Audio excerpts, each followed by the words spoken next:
Welcome to my channel. This is UGC education paper 2। जो आज का टॉपिक है वो है coming from the unit 7 pedagogy andragogy and assessment. उस टॉपिक में से एक है सी सेक्शन में meaning purpose and guidelines of development portfolios. इसमें 3 टॉपिक्स हैं, rubrics, portfolios and reflective journal. So rubrics have completed with and now the second one is portfolios. So portfolios जो होता है वो होता है इन जेस्ट, यानी कि बहुत ही इन शॉर्ट आपका इंट्रोडक्शन।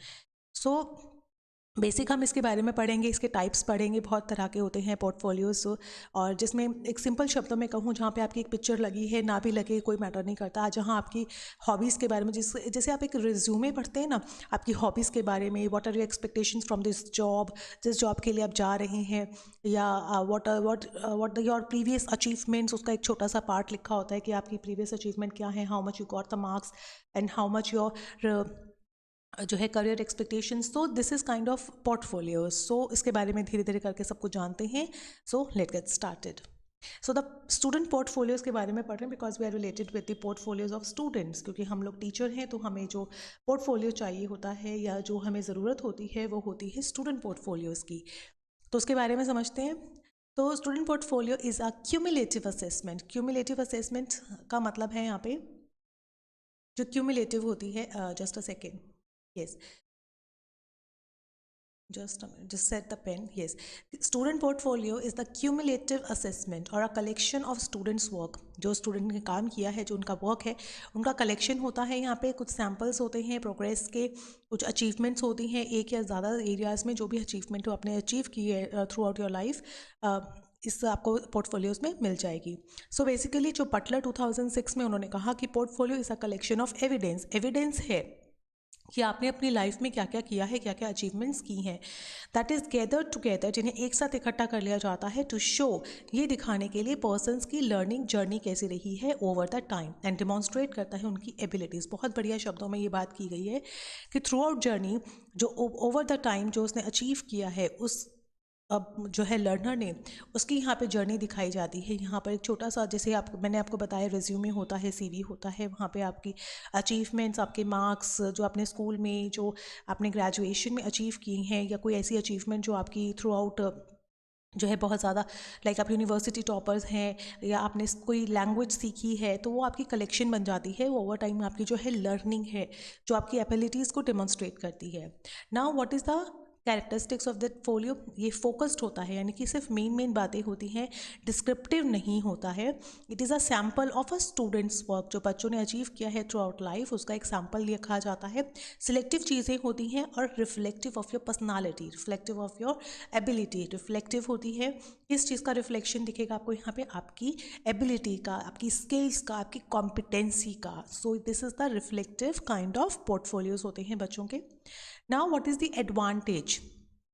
स्टूडेंट पोर्टफोलियो जो होते हैं ऑफर्स करता है visual demonstration of students. Like मैं एज अ टीचर, मैं थ्रू आउट लाइफ उस बच्चे के साथ नहीं थी, लेकिन मैंने उस पोर्टफोलियो के थ्रू उसका विजुअली, उसकी हर एक एबिलिटी को डिमॉन्स्ट्रेट जो है देख लिया है, डेमो देख लिया है। So this is the visual demonstration of the students achievement, जहाँ उसकी अचीवमेंट के बारे में शो होता है, जहाँ उसकी कैपेबिलिटीज़, उसकी स्ट्रेंथ, वीकनेसेस, उसके पास क्या ज्ञान है, क्या नॉलेज है, और उसके पास कोई स्पेसिफिक स्किल है या नहीं है। Everything is written on this portfolios. तो उससे हमें इन सब चीज़ों के बारे में पता लग जाता है। Now what are the guidelines for effective design? एक इफ़ेक्टिव डिज़ाइन के लिए क्या क्या गाइडलाइंस होनी चाहिए? जैसे फर्स्ट है, establish how the portfolio will be used. Establish कीजिए, ये बताइए कि आप कैसे उस पोर्टफोलियो को यूज़ करेंगे। One can restrict the content to what is relevant and design its structure to facilitate its intended use। देखिए, मैंने फ्रेंच कोर्स भी किया है, मैंने फ्रेंच लैंग्वेज भी सीखी है, मैंने मैंने ड्राइविंग भी सीखी है। कोई वैसे रिलेशन नहीं है, I am just giving an example. मैंने ड्राइविंग भी सीखी है, I can drive the car, and और फ्रेंच मैंने सीखी है। I am basically a maths teacher, so मैंने साइड में एक लैंग्वेज भी सीखना प्रेफर किया था।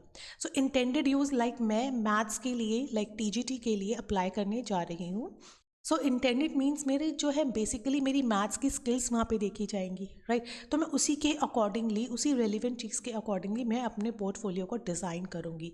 सो वन कैन रिस्ट्रिक्ट कर सकता है अपने पोर्टफोलियो को according to the demand, according to the intended use. So common purpose होता है बेसिकली आपकी ग्रोथ शो करना, आपकी स्किल को सर्टिफाई करना। दैट्स ये कि आप फ्रेंच लैंग्वेज में अगर एफिशिएंट है तो दैट मीन्स वो आपको सर्टिफाई करेगा आपका portfolio. Evidence of best work, आपके काम का पूरा बेस्ट वर्क का एविडेंस देगा आपको। एक्सटर्नल असेसमेंट देता है एंड कम्युनिकेशन होता है with the parents. Now the second one is the center the content of portfolios and on instructional goals. Yes, instructional goals का जस्ट अ सेकेंड, सेंटर होता है of the content of portfolios. जो portfolios है उसका content जो भी है वहाँ पे इंस्ट्रक्शनल गोल बेसिकली सेंटर में रखे जाते हैं कि what you are intended to use this. That means कि पोर्टफोलियो आप किस पर्पस से यूज़ कर रहे हैं उसका मेन कॉन्सेप्ट को हम सेंटर में रखते हैं। जैसे अगर हम बात करते हैं इंस्ट्रक्शनल गोल क्या होते हैं।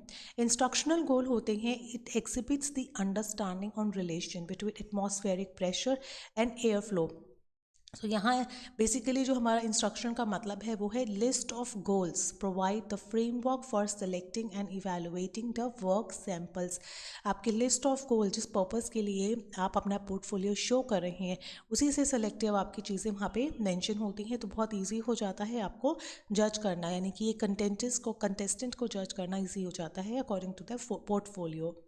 These goals specifies what the student is striving to achieve। इससे पता चल जाता है बच्चे क्या चीज़ अचीव करना चाहते हैं और उनकी जो अचीवमेंट है वो क्या शो करती है। So these goals are stated more generally than performance objective. So उनके परफॉर्मेंस, क्योंकि हमने उनकी लाइव परफॉर्मेंस नहीं देखी है, सो हम लेकिन उसके पोर्टफोलियो से हम पता लगा सकते हैं कि उसकी क्या क्या अचीवमेंट्स रही होंगी। Now there are different kinds of portfolio. सबसे पहले आता है शो केस पोर्टफोलियो, जहाँ पे represents a collection of students best work, जहाँ पे कलेक्शन देखने को मिलेगा उसके बेस्ट वर्क का, and may be employed to help students gain admission to a specialised programme, school और एनी एम्प्लॉयमेंट। किसी जॉब के लिए आप जा रहे हैं, कोई प्रोग्राम है, तो आपके बेस्ट वर्क को शोकेस करने वाला एक पोर्टफोलियो दिखाई देगा। अगर आप एक डांस टीचर के लिए जा रही हैं तो वहाँ पे आपकी कोई डांस करते हुए पिक्चर, देन आपकी जो जो अचीवमेंट है, लाइक आपने किसी कथक डांस परफॉर्मेंस में फर्स्ट प्राइज़ जीता है तो वो वहाँ पे मेंशन करेंगे आप। सो जो आपकी जो है एबिलिटी को शो करेगा उस तरह का पोर्टफोलियो। रिफ्लेक्टिव यानी कि it's a vehicle for helping teachers, students, family members to think about various dimension of the student learning. Like उसके एफर्ट क्या क्या है, यहाँ पे एटीट्यूड बताया जाएगा, बच्चे का एटीट्यूड किस तरीके से पॉजिटिव है, नेगेटिव है during the class and during the session with the peer group with the teacher, use of learning strategies क्या क्या है।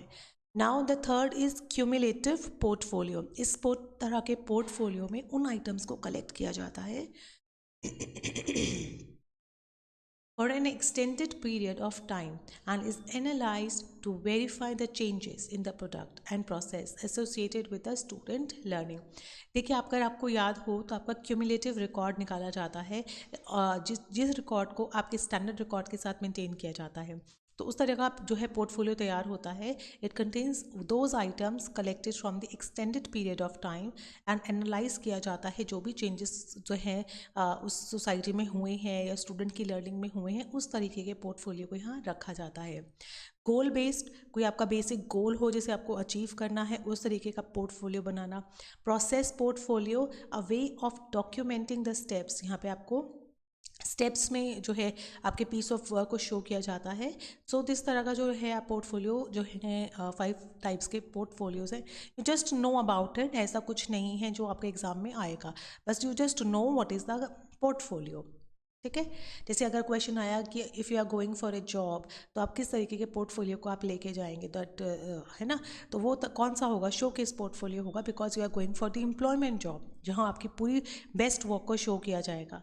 Now the fourth one is establish procedures for organizing the portfolio। यहाँ पे establish करना सारे procedures को, like stored items in file folder। सारी जो भी आपके achievements, like आपका जो अगर आप कोई एक्टिविटी में फर्स्ट आए हैं, आपको कोई सर्टिफिकेट मिला है, कोई अवार्ड मिला है, कोई अप्रिसिएशन टाइप ऑफ आपको कोई पेपर है, तो वो आप जो है फाइल फोल्डर में लगाएंगे अकॉर्डिंग टू द जो है 3 रिंग जो बाइंडर्स होते हैं, 3 रिंग्स वाले बॉक्सेस जो भी है, जिस तरह का भी फाइल है आपके पास, आप उस सब में जो है उसको कलेक्ट करके रख लेंगे। Choose a range of authentic classroom products that relate to the objective of the portfolio. कोई भी ऑथेंटिक क्लासरूम प्रोडक्ट्स हो सकते हैं, चाहे लाइक फोटोग्राफ हो सकती है आपके प्रोजेक्ट की जिसमें आपने अच्छा परफॉर्म किया है, कोई रिपोर्ट कार्ड्स हो सकती है, वर्क सैम्पल हो सकता है। आपके पास यू मस्ट हैव, अगर आपने कोई सेमिनार भी अटेंड किया होता है टीचर ने, तो उसको वहाँ से एक सर्टिफिकेट मिलता है कि आपने हाँ सेमिनार किया है, अटेंड किया है, तो आपकी अप्रिसिएशन रहता है कि आप इन फ्यूचर उस जो है सर्टिफिकेट को आप शो कर सकते हैं that you have once attended the seminar, so you have experience of it.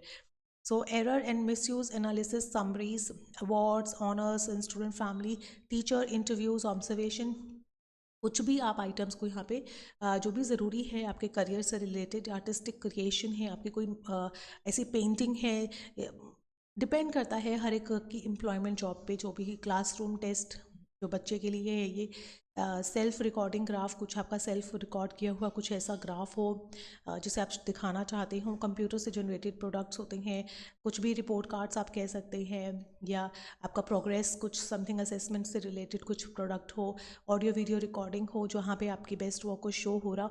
सो कुछ भी आप ऑथेंटिक जो है चीज़ को यूज़ कर सकते हैं अपने पोर्टफोलियो में।